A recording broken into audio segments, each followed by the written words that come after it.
What is this ITIL product and service lifecycle? To manage digital products and services throughout their shared life cycles, organizations perform lifecycle management activities. The detailed 8-stage ITIL product and service lifecycle model, or DPSM, is shown in the figure. Traditionally, organizations have had a separate product lifecycle and a separate service lifecycle. But in ITIL, now we have an integrated product and service lifecycle because both go hand in hand. Of course, services rely on the availability of products.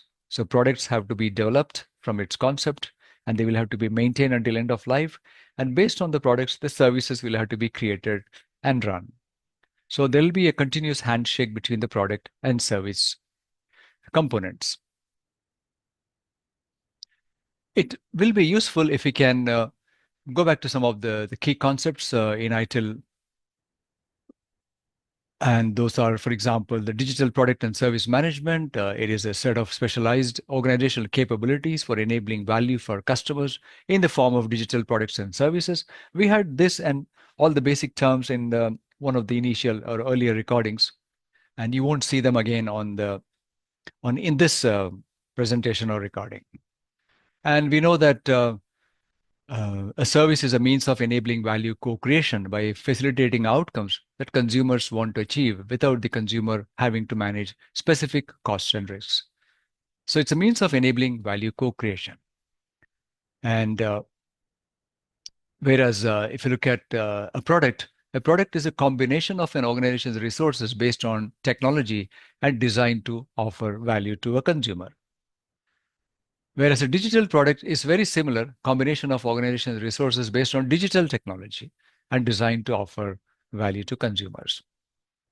So these are some definitions to keep in mind before we embark in this or into this topic of digital product and service lifecycle. A simple example of a product could be a software license, which can be on a media or in an electronic format. But the product on its own serves no purpose. We need somebody to install it if it is being requested. So installation is a service that is being offered, which means the product itself would have been developed based on its own life cycle steps, but then the service of installation will have its own life cycle steps, depending on what kind of a service it is. For example, it could be a installation, or it could be a removal, or it could be integrate that license with some other product. So all these are possible. Therefore, product and service, both areas may require different skills. And of course, there may be overlap of skills also. So that was a very simple example of a product and service. But then in the real world, we have a lot more complexity. For example, an airline might have a flight service from one city to another. But then this flight service will also include baggage handling service, passenger check-in service, and then in-flight services for food and whatever. But then these rely, and there could be a movie streaming service and so on.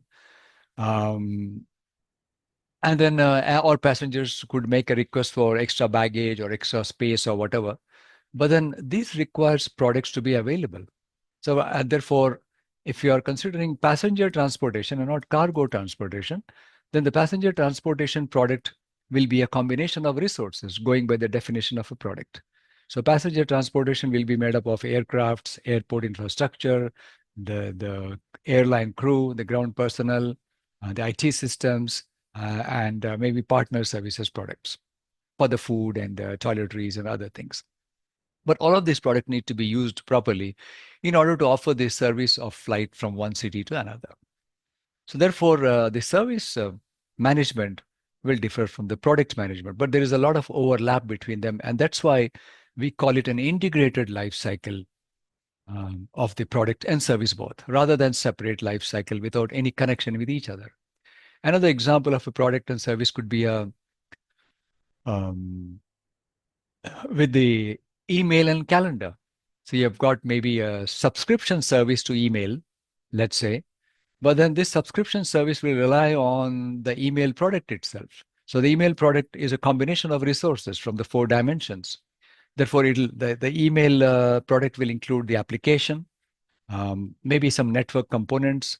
It could be from the cloud as well, some cloud components. It may include some personnel and other third-party connectivity of the email with other third-party products. But in terms of services, it is a subscription to the email product so that an individual can use the email or business can use the email. And then there may be other services like support services. As part of the support services, an individual might ask for restoring a lost email or something. And that will require somebody else to look into the email product and attempt to restore. Therefore, we can clearly see that the service and product are two different areas. However, there is some sort of overlap between them in terms of skill requirements, in terms of how these two work hand in hand. They're never isolated completely. So with this, let's go and get into this topic of the ITIL product and service lifecycle. So as you can see here, we have this box shown here, and then here also on the right side.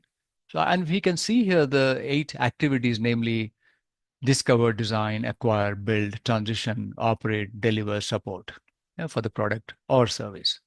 And then the same is repeated here on the right side, but you see this sort of a graph or a graphic here, which is probably you know that as a yin and yang depiction there, which means that the 8 activities interact with each other. So there's a yin and yang in between them, push and pull. And they also support each other. So that's the yin and yang picture that we have there.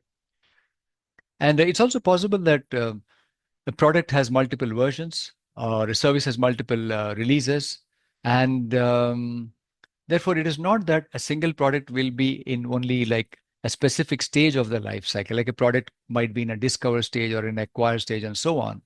But then if you have multiple versions of the product, then it's possible that version 1 will be in the support stage and version 2 might be still in the discover stage or step. So, and similarly for the service also. But if it is only a single version, then of course the product will be in a specific, or a service will be in a specific state, meaning stage or step. So this model actually, you might, if you're coming from ITIL V3, where we had the 5 life cycle stages, you might think that this is a bit similar to that. Indeed, yes, there is some overlap with that. This model actually embeds the ITIL V3 life cycle stages, meaning the strategy, design, transition, operate, and improve. But that approach created silos. People thought, or practitioners might have applied strategy as a separate concept, design as separate, and they might have had separate teams also. But then that's not a really good idea. And some organizations would probably use something known as a PBRO model: plan, build, run, and operate. And you will see elements of that also. But this is presented in a different way, in a much cleaner way for the modern digital era. And also, if you're coming from ITIL 4, we had the 6 service value chain activities. For example, the engage. Then we had the design and transition, obtain or build, deliver and support, plan, and you have the improve. And there is some embedding of that also, meaning in each of these activities, for example, in discover, you could apply any of those 6 service value chain activities of ITIL 4. And similarly, in design, you could apply maybe any of those 6 service value chain activities of ITIL 4. But in ITIL version 5, we had these are the value chain activities actually, rather than those 6 from ITIL 4.